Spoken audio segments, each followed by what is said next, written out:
बोले 3 प्रकार के जो ताप हैं, बोले यदि 3 प्रकार के तापों से बचना चाहते हो तो कहां जाना पड़ेगा? बोले परमात्मा की शरणागति ग्रहण करनी पड़ेगी। यदि भूत वर्तमान और भविष्य को क्या करना है, यदि मजबूत करना है तो क्या करना पड़ेगा? बोले जिस परमात्मा ने ये तन दिया है ना, ये सुंदर शरीर दिया है, उस परमात्मा को हमको समय देना पड़ेगा। लेकिन हम आप क्या कहते? बोले भैया समय नहीं है महाराज, हम भजन करना तो चाहते हैं लेकिन क्या करें महाराज, समय नहीं है। अच्छा भैया समय नहीं है, समय कहां गया?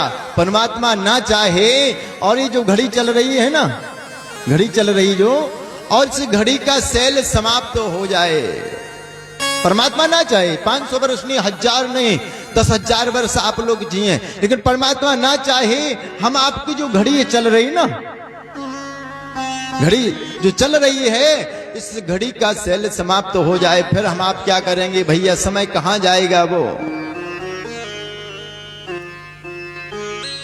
प्यारे क्या करना पड़ेगा?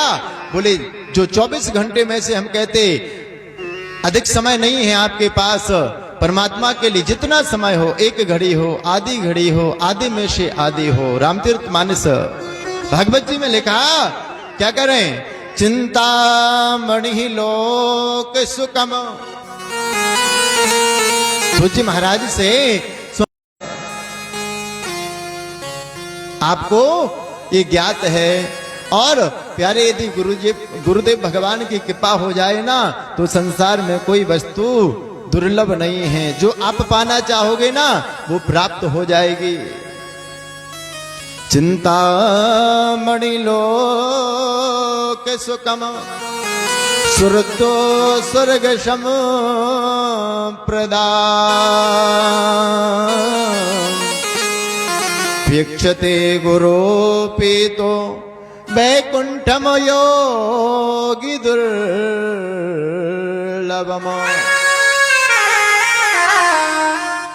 बोले जिसके ऊपर गुरुदेव भगवान की कृपा हो जाती है ना, उसके लिए वैकुंठ भी क्या हो जाता है? सुलभ हो जाता है, प्राप्त हो जाता है।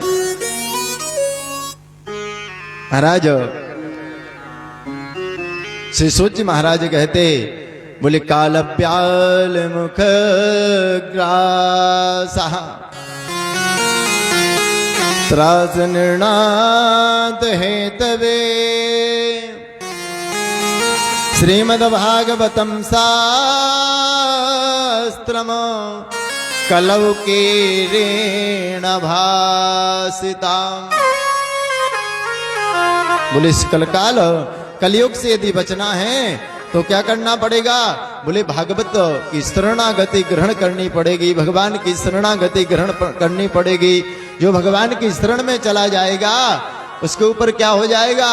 बोले 3 प्रकार के ताप अपने आप समाप्त हो जाएंगे, नष्ट हो जाएंगे। उसको ये 3 प्रकार के ताप पर व्याप्त नहीं हो सकते।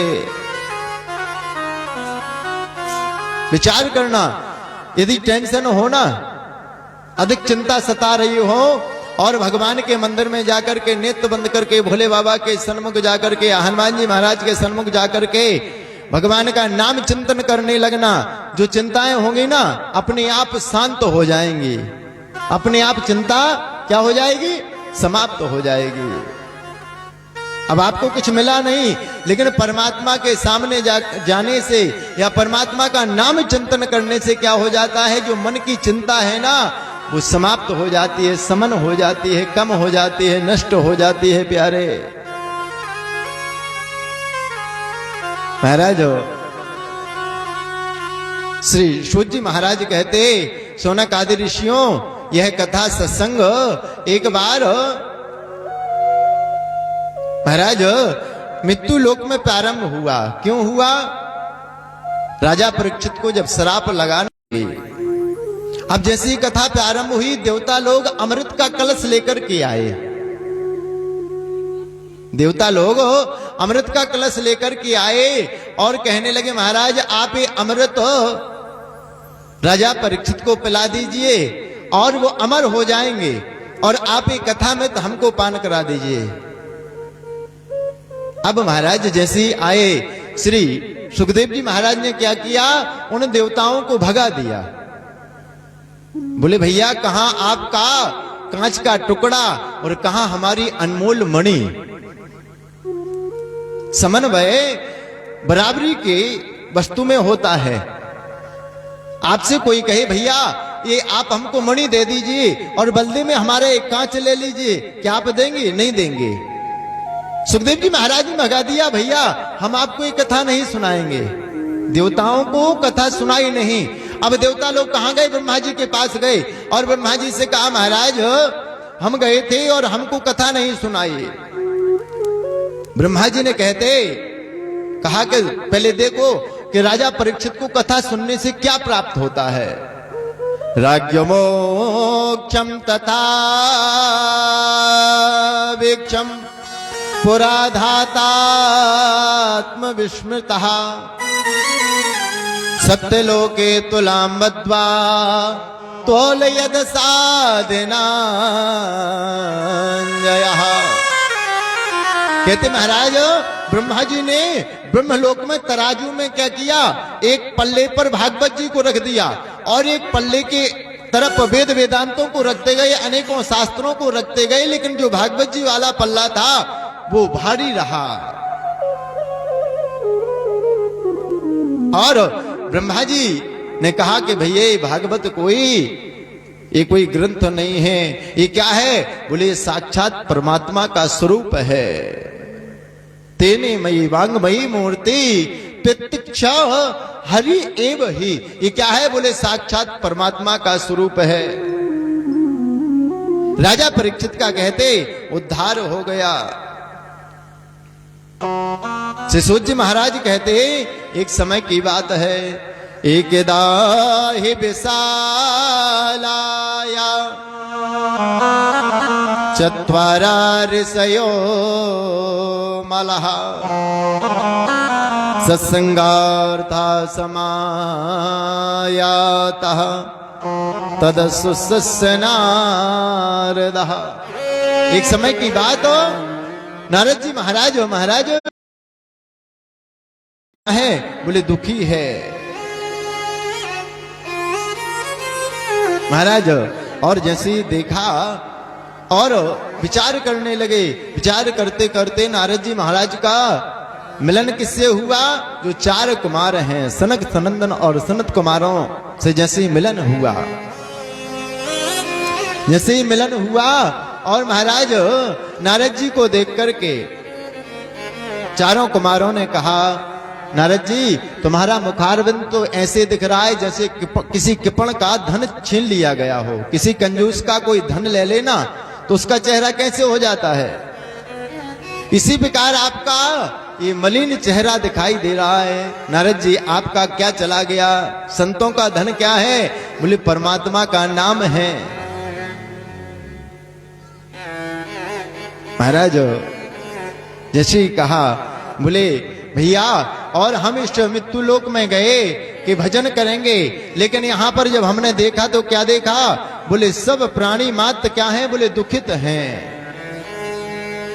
बोले यदि इस दुख का कोई ऐसा उपाय हो कि इनका ये दुख समाप्त हो जाए तो आप कोई उपाय बताइए। बोले भैया, बोले परमात्मा का नाम चिंतन करो, दुख अपने आप दूर हो जाएंगे।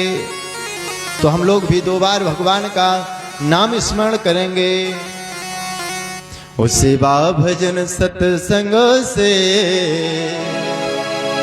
ओ सेवा भजन, ओ सेवा भजन सत्संग से घर तू चूक जाएगा।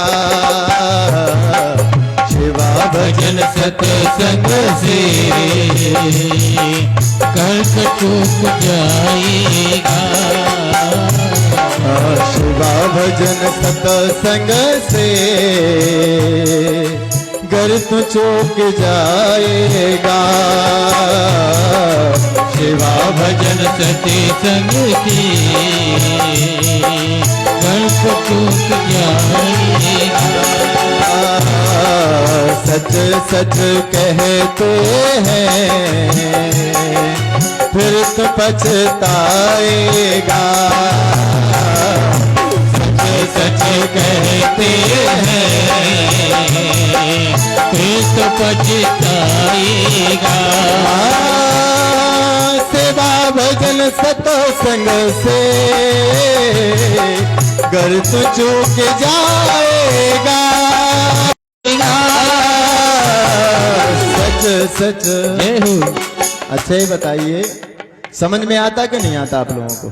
आता है तो ऐसे क्यों बैठे? अब ठंडी थोड़ी है ऐसे बैठे, कोई ऐसे बैठे। ऐसे बैठने से काम नहीं चलने वाला। हाँ, ऐसे बैठोगे तो परमात्मा मिलने वाले नहीं है भैया। एक दिन नहीं, 7 दिन नहीं, जीवन निकल जाए लेकिन ऐसे नहीं मिलेंगे भगवान। क्यों? जब किसी से कुछ लेना होता है ना तो बड़ी मीठी मीठी बातें देनी पड़ती है। अरे आप तो बहुत अच्छे हैं, आपके जो पिताजी थे ना वो तो, उनकी तो कहना ही क्या, सब तो मैं दादाजी तो उनसे भी बहुत अच्छे थे। ऐसे नहीं मिल जाता। जब किसी से कुछ लेना होता तो पहले उसको चने के पेड़ पर चढ़ाना पड़ता। हाँ? तो यदि परमात्मा को पाना है तो ऐसे नहीं मिलेगा परमात्मा। उठाइए दोनों हाथ अपन पहले, पूरे पूरे। जिसको परमात्मा ने दोनों हाथ दिए हो पूरे दिए हो। इतने मत उठाना, इतने उठाओगे तो अगली बार इतने ही मिलेंगे। भगवान सोचेंगे इतने में काम चल रहा है, क्या करना इतने देके। और बड़े प्रेम और भाव से ताली की सेवा करते हो जाओ प्यारे के।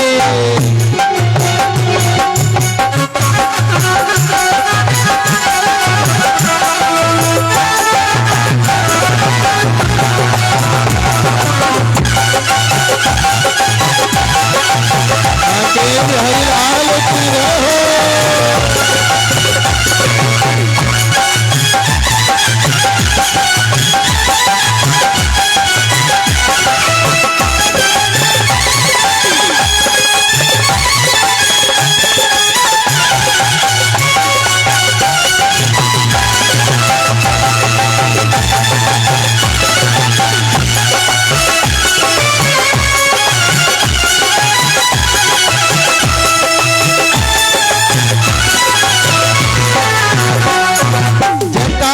बढ़ाने से भस्म तन लगाने से, जटा के बढ़ाने से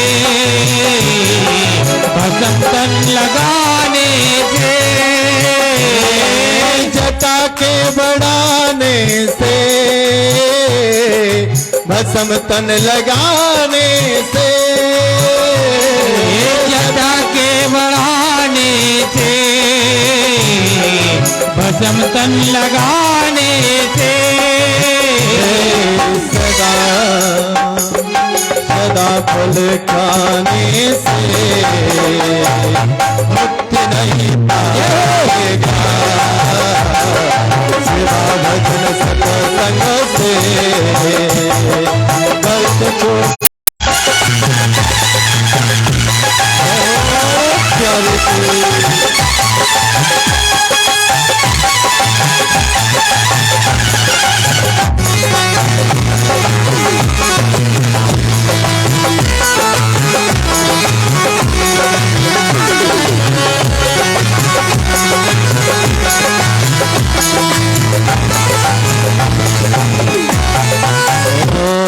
शिवा भजन सत्संग से घर तो चूक जाएगा।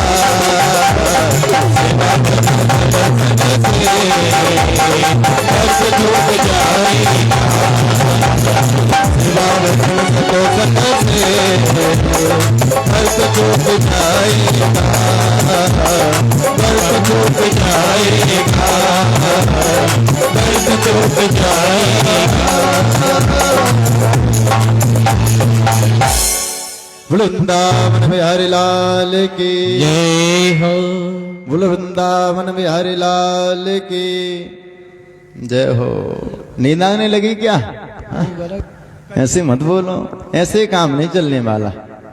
हाँ, भगवान तक आप हमको ही नहीं सुनाई दिया, भगवान को क्या सुनाई दिया होगा? हाँ, मानते हैं कि भगवान तो बिना कान के सुनते हैं, बिना पक्के चलते हैं, बिना करके काम करते हैं, लेकिन ऐसे थोड़ी। अभी भोजन इस कुछ मांगना होता ना, एक बार में कोई सुनता नहीं तो फिर कैसे चीखते हैं? सुनाई नहीं देता क्या? और भगवान के नाम पर फिर कंजूसी करते। भैया जोर से बोलना पड़ेगा। बोले बांके बिहारी लाल की। अब आनंद आया कि बैठे हैं आप लोग, हम तो लग रहा था सब सो रहे, मस्ती में मस्त हैं। हाँ? सोना नहीं है, सोने नहीं देंगे। 7 दिन तक जागते रहो, जागते रहो। नारद जी महाराज का जैसे ही मिलन हुआ और नारद जी महाराज चारों कुमारों से जैसे ही मिले ना, क्या कहा? बोले भैया महात्माओं का धन क्या है? परमात्मा का नाम। परमात्मा का नाम। आपका क्या चला गया? किसने पूछा? जो 4 कुमार मिले। किससे मिले? नारद जी से। ध्यान पूर्वक सुना करो। चारों कुमार। और हमने क्या देखा? बोले प्राणी मात्र दुखी है। प्रभु यदि कोई आप उन दुखों का निवारण करने का उपाय जानते हो तो आप हमको बताइए। तो वन में गए, लेकिन एक क्षेत्र ऐसा मिला। कहां? बोले जब वृंदावन की पावन धरा पर हम आप गए ना, नारद जी कहते, बोले भैया मैंने एक ऐसा अद्भुत चरित्र देखा। एक देवी और रुदन कर रही है, उसके आसपास में अनेकों युवतियां विराजमान हैं और महाराज वो आपस में बात कर रही हैं और वो देवी रुदन कर रही है। नारद जी कहते भैया जब हम उस देवी के पास जाने लगे, मन में विचार किया